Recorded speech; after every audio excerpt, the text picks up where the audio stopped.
Anda ingin sukses? Anda ingin maju? Anda ingin berhasil? Ya, jangan menyerah. Tekun, giat, semangat. Seperti saya ini, nih hasilnya. Kelapa. Anda ingin berusaha? Ayo dong.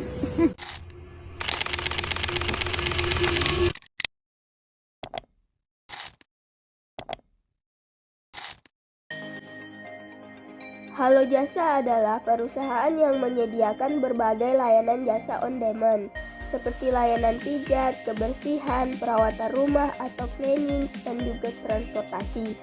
Halo Jasa sebagai salah satu perusahaan startup yang berkembang pesat di Indonesia, telah menempatkan komunikasi internal sebagai salah satu prioritas utama membentuk atmosfer budaya kerja yang produktif dan juga positif. Perusahaan startup Halo Jasa ini pada tahun 2019 pertama kali memberikan layanannya di daerah kota Jakarta dan secara bertahap mengembangkan cangkupan layanannya ke daerah-daerah lain seperti Bogor, Depok, Tangerang, dan juga Bekasi hingga seluruh Indonesia. Visi, kami siap untuk berperan sebagai market leader service e-commerce terbaik Indonesia dengan layanan pelanggan yang excellent. Misi, perubahan dan pesatnya laju perkembangan teknologi dapat dirasakan manfaatnya bagi semua orang. Di sini saya mengambil kasus pada perusahaan startup Halo Jasa dengan menggunakan analisis kasus dari perspektif internal. Perusahaan startup sering menghadapi tantangan dalam hal komunikasi internal. Dalam operasinya, Halo Jasa menghadapi tantangan untuk menjaga koordinasi dan kolaborasi yang efektif di antara tim-tim yang berbeda, terutama karena sifat layanan yang bergerak cepat dan beragam. Oleh karena itu, strategi komunikasi internal yang diterapkan oleh Halo Jasa menjadi menarik untuk dianalisis dalam upaya memahami bagaimana perusahaan memelihara budaya kerja yang solid. Perkembangan teknologi yang sangat pesat dan cepat berdampak pada maraknya muncul perusahaan startup baru.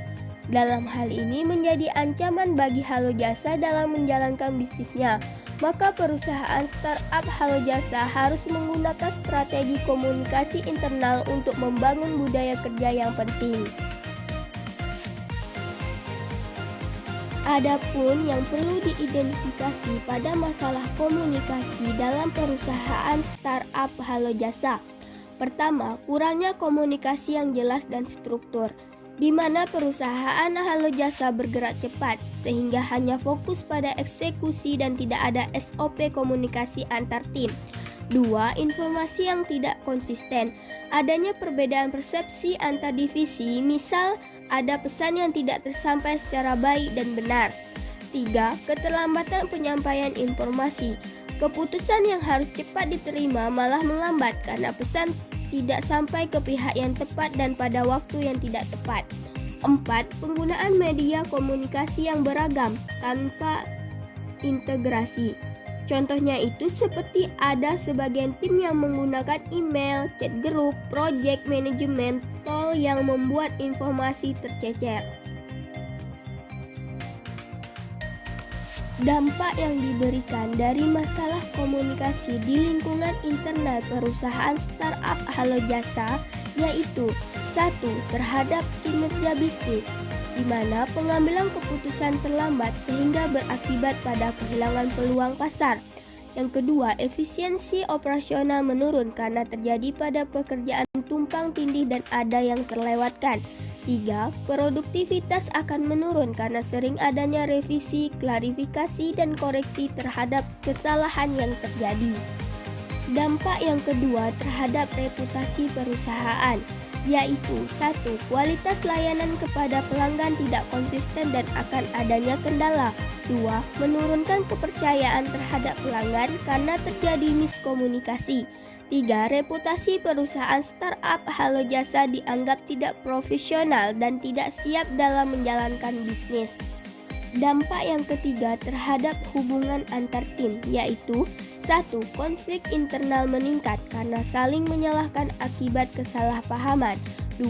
Hilang motivasi karena merasa tidak sinkron dengan visi bersama. 3. Menurunnya kebersamaan dan kepercayaan antar tim. Nah, jadi dari beberapa penjelasan mengenai masalah komunikasi internal di perusahaan startup Halo Jasa dan juga beberapa yang berdampak di perusahaan tersebut, perlunya analisis atau strategi yang harus dilakukan oleh perusahaan startup itu sendiri, yaitu strategi komunikasi internal yang terdiri dari 5 poin. Yang pertama, membangun saluran komunikasi terintegrasi. 2. Menerapkan SOP komunikasi. 3. Membangun feedback. 4. Transparansi dalam informasi. 5. Pelatihan soft skill komunikasi. Jadi, kesimpulan dari penjelasan-penjelasan sebelumnya, di mana letak salah dari komunikasi dalam perusahaan startup Halo Jasa terutama pada tidak terintegrasinya saluran komunikasi dan kurangnya kejelasan alur informasi, memberikan dampak pada kinerja bisnis, reputasi perusahaan, dan hubungan antar tim di perusahaannya. Selain itu juga, perusahaan startup Halo Jasa harus melakukan strategi-strategi untuk meningkatkan komunikasi internal di perusahaannya.